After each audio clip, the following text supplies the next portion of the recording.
গুম ও মানবতা বিরোধী অপরাধে 24 জন সেনা কর্মকর্তার বিরুদ্ধে আন্তর্জাতিক অপরাধ ট্রাইব্যুনাল গ্রেফতারি পরোয়ানা জারি করেছে। এরপর থেকেই আলোচনা এবং সমালোচনা কোন আইনে বিচার হবে তাদের, ফৌজদারি আইনে আন্তর্জাতিক অপরাধ ট্রাইব্যুনালে নাকি সেনা আইনে সেনাবাহিনীর অধীনে বিচার হবে এই সেনা কর্মকর্তাদের। এই আলোচনা এবং সমালোচনার মধ্য দিয়ে গতকালকে একটি কথা খুব ছড়িয়ে পড়েছে, সেটা হচ্ছে সেনাবাহিনী পুলিশদের হেফাজতে এই সেনা কর্মকর্তাদের হস্তান্তর করবে না।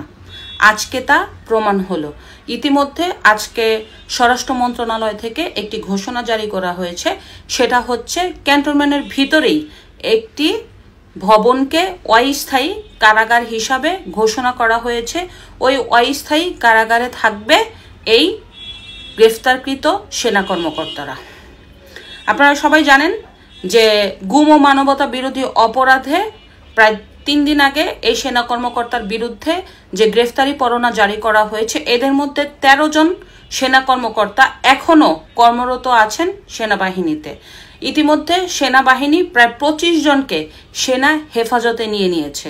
যদিও যখন থেকে তাদেরকে সেনা হেফাজতে নিয়ে নেওয়া হয়েছিল, ঠিক এর পরদিনই আন্তর্জাতিক অপরাধের চিফ প্রসিকিউটর বলেছে যেহেতু তাদের সেনা হেফাজতে হস্তান্তর করা হয়েছে, অবশ্যই সেনাবাহিনীর দায়িত্ব এই যে গ্রেফতারকৃত কর্মকর্তাদের আদালতে সোপর্দ করা।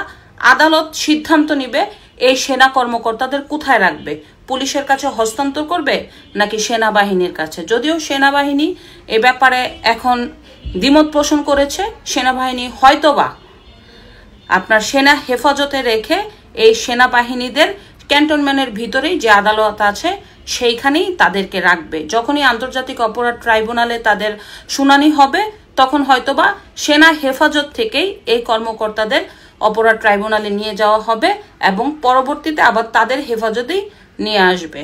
তো যেহেতু এটা একটা গুরুত্বপূর্ণ ইস্যু, আন্তর্জাতিক অপরাধ ট্রাইব্যুনালে যদি এই সেনা কর্মকর্তাদের বিচার হয়, এই বিচারটাও কতটা ন্যায়সঙ্গত হবে, এটাও কিন্তু অনেকের মনে প্রশ্ন।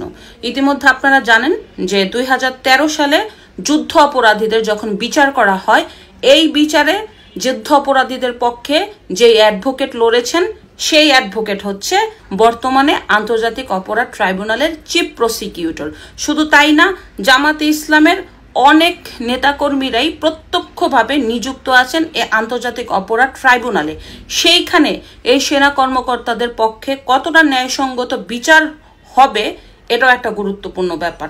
যদিও আন্তর্জাতিক অপরাধ ট্রাইব্যুনালে যেহেতু বিচারক আছেন, অবশ্যই বিচারকের প্রতি শ্রদ্ধা রেখে, আদালতের প্রতি শ্রদ্ধা রেখে একটা ন্যায় বিচার তারা পাবে, এটাই হতে পারে। তবে শেষ পর্যন্ত হতে পারে আন্তর্জাতিক অপরাধ ট্রাইব্যুনালে তাদেরকে 22 তারিখে যেহেতু এই আসামিদেরকে হাজির করার নির্দেশ দিয়েছে আদালত, 22 তারিখে হয়তো বা সেনা কর্মকর্তার হেফাজত থেকেই তাদেরকে আদালতে নেওয়া হবে। এরপরে আদালতে কি রায় দেয়, এই রায়ের পরে সিদ্ধান্ত আসতে পারে শেষ পর্যন্ত কি হয়। দেখা গেছে এমন হতে পারে আদালত থেকে রায় আসতে পারে যে সেনা হেফাজতে হোক তাদের বিচার, আবার এটা নাও হতে পারে। যদিও এই মামলাটা অনেকটা রাজনৈতিক, এটা হচ্ছে বাস্তবতা। তবে মনে হচ্ছে সেনাবাহিনী এই সেনা কর্মকর্তাদের পুলিশের কাছে হস্তান্তর করবে না 22 তারিখের সিদ্ধান্তর আগে। এখন 22 তারিখে আদালত কি সিদ্ধান্ত দেয়, এরপরে হয়তোবা অনেক কিছু হতে পারে। ধন্যবাদ। সম্প্রতি দেখলেন যে জাতীয় পার্টির অফিসের সামনে তাদের একটা কর্মী সমাবেশ ছিল বলে তারা দাবি করেছে এবং সেখানে একটু ছই ঝঞ্ঝাট হলো একটা পর্যায়ে। আমি ওটার পাশ দিয়েই কিছুক্ষণ আগে মাত্র সিএনজিতে আসলাম, প্রচুর পুলিশের উপস্থিতি দেখেছি। মনে হচ্ছিল যে অতি নিরাপত্তা বলয়ের ভিতরে, বেষ্টনীর ভিতরে তারা নিরাপদে প্রোগ্রামাদি করছেন আর কি। তো পরে তো দেখলাম যে পরবর্তীতে পুলিশের সাথে ধাওয়া পাল্টা দেওয়া এবং প্রোগ্রাম পণ্ড হয়ে গেছে। তো যারা সাংবাদিক ছিলেন তাদের কাছ থেকে আসলে জানার চেষ্টা করেছি যে আসলে বিষয়টা কী হয়েছে। তো ওখানে যেটা জানলাম সেটা হচ্ছে জাতীয় পার্টির তো আসলে লোকজন নাই। যেটা হয়েছে যে পতিত সরকারের ছাত্রলীগ, যুবলীগের যারা স্থানীয় কর্মী টর্মী ছিল, এদের একটা বিশাল অংশের এখানে সমাবেশ জমেছে এবং সারা দেশে এরা দেখতে পাচ্ছি যে আওয়ামী লীগের একটা পতিত অংশ, তারা এই যেখানে যেখানে জাতীয় পার্টি অপারেট করতে পারে, যেহেতু তারা অফিস টফিস এখনও খুলতে পারে, তাদের নেতারা এখনও ফ্রিলি চলাচল করতেছে, টকশো করে বেড়াচ্ছে, তাদেরকে এখনও জেলে নেওয়া হয় নাই, জেলে যেতে হচ্ছে না। তো এই কারণে অনেকেই এখন জাতীয় পার্টির শেল্টারে, আশ্রয়ে আসবার অথবা থাকবার চেষ্টা করছে। পুলিশের পক্ষ থেকে জানানো হয়েছে তাদের নাকি এই সমাবেশ করবার কোনো অনুমতি ছিল না, রাস্তা বন্ধ করে তারা এটা করেছে। এবং দ্বিতীয়ত হচ্ছে, এটা যখন অভিযোগ এসেছে পুলিশের কাছে যে আপনাদের এখানে প্রচুর ছাত্রলীগ যুবলীগের লোকজন আছে, তাদেরকে দিয়ে আপনারা প্রোগ্রাম করতে পারেন না, এবং তাদেরকে অনুরোধ করা হয়েছে একটা সার্টেন টাইমের পরে যেন তারা চলে যায় প্রোগ্রাম স্থল থেকে, কিন্তু সেটা তারা মানে নাই। তো এর পরবর্তীতে যা হয়, আলটিমেটলি পুলিশ হার্ডলাইনে চলে গেছে এবং প্রোগ্রাম বাতিল করতে বাধ্য করা হয়েছে, পণ্ড করে দিয়েছে। তো এইটা একটা ঘটনা। দ্বিতীয়ত একটা ঘটনা হচ্ছে, তার কয়েকদিন আগে আপনারা দেখেছেন যে আওয়ামী লীগের সাবেক মন্ত্রী, রাতের ভোটের এমপি, তারপরে হচ্ছে ডামি নির্বাচনের এমপি মন্ত্রী সাবের হোসেন চৌধুরী সাহেবের বাসায় 3 নর্ডিক কান্ট্রি রাষ্ট্রদূতের একটা মিটিং হয়েছে। প্রথম কথা হচ্ছে যে আওয়ামী লীগের মধ্যে যদি ন্যূনতম মনুষ্যত্ববোধওয়ালা ভালো মানুষ 1-2 জনকে ধরতে হয়, তাহলে সাবের হোসেন চৌধুরীকে নিঃসন্দেহে ধরতে হবে। কিন্তু গত 16-17 বছরের এই বাকশালী সাম্রাজ্যের এবং দিল্লির আধিপত্যবাদের যে রাজনীতি, সেই রাজনীতির তিনি বেনিফিশিয়ারি। তিনি এই নির্বাচন ছাড়া ডামি একতরফা রাতের ভোটে সে ভোট করে এমপি হয়েছেন, মন্ত্রী হয়েছেন, এবং একটা সরকারের যত সুযোগ সুবিধা নেবার সুযোগ থাকে সেটা তিনি নিয়েছেন, এবং এটার বিরুদ্ধে উনি কথা বলেছেন, প্রতিবাদ করেছেন বলে আমরা দেখি নাই আর কি। এখন এইটা নিউজ আসছে, ঘটনাটা সত্য কিনা এটার ব্যাপারে কোনো জায়গা থেকে খুব সলিড কথা বলে নাই আর কি। এটা নিয়ে আমরা বারবার বলেছি যে এই তথ্যটা আসলে ডাবল চেক করা যেতে পারে।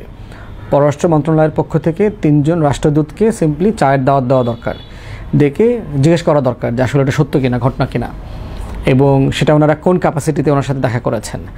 এবং সাবের হোসেন চৌধুরী একজন প্রমিনেন্ট বিজনেসম্যান, উনি কি ব্যবসায়িক ক্যাপাসিটিতে দেখা করেছে, আওয়ামী লীগ নেতা হিসাবে দেখা করেছেন, না উনি সিম্পলি ব্যক্তিগত পার্সোনাল ফ্রেন্ড হিসাবে, একজন প্রাইভেট সিটিজেন হিসাবে দেখা করেছেন, সেই বিষয়ে তারা জিজ্ঞেস করতে পারে যদি আদৌ ঘটনাটা সত্য হয়ে থাকে। তো সেই বাস্তবতায় আমরা দেখছি যে এই যে আওয়ামী লীগের নেতাদের সাথে বিদেশিদের বৈঠক চলতেছে, গোপনে, প্রকাশ্যে, সেমি গোপনে, এবং জাতীয় পার্টিকে মোটা দাগে কাজকর্ম করবার সুযোগ দেওয়া, জাতীয় পার্টির মালিকানাধীন 1-2 টেলিভিশন চ্যানেলও কিন্তু এখনও ফাংশনাল আছে, যারা একজন জাতীয় পার্টির প্রেসিডিয়াম সদস্য আছে, আরেকজন জাতীয় পার্টির এমপি ছিলেন, গত বছরও 24-এও ডামি নির্বাচনে অংশগ্রহণ করেছেন। তো সেই জায়গা থেকে সরকার একটু স্পেস দিচ্ছে জাতীয় পার্টিকে। মোটা দাগে এগুলো আসলে কিসের বার্তা? মোটা দাগে এগুলোর বার্তা হচ্ছে যে কোনো না কোনো ফর্মে দিল্লির এ টিম অথবা বি টিমকে বাংলাদেশের রাজনীতিতে সক্রিয় রাখা, বাঁচিয়ে রাখা। এখন প্রশ্ন হচ্ছে সেটা আসলে সম্ভব কিনা প্র্যাকটিক্যালি। আমরা বোধ করছি যে না। আমরা সারা দেশে ঘুরে